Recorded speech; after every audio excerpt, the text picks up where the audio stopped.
This is the Dell Inspiron 7567, the successor to one of our favorite gaming notebooks of 2015. This new model features a revamped design and current-gen gaming hardware, all for under $1,000. It sounds like a good deal, but you might want to take a closer look. Speaking of looks, the new Inspiron features a revamped design that builds on the black and red color scheme of the original 2015 model.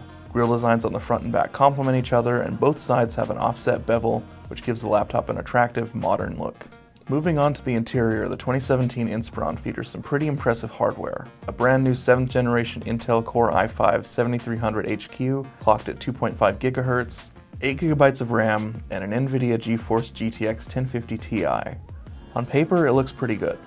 Performance benchmarks put it right between two more expensive competitors, the Acer Predator 15 and the Asus ROG Strix.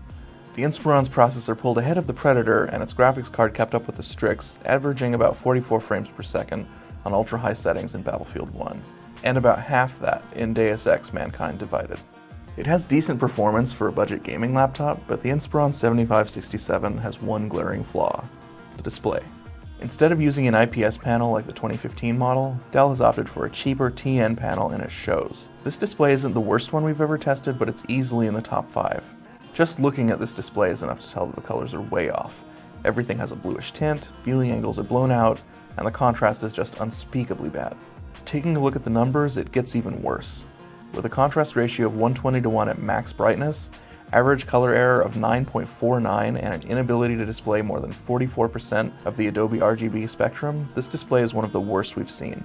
Which is too bad. With decent all-around performance, battery life, and a sleek design, the Inspiron would be a steal at $950.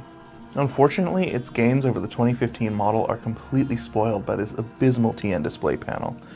So unless you plan on ripping out the screen and replacing it with an IPS panel, we just can't recommend the Inspiron 7567.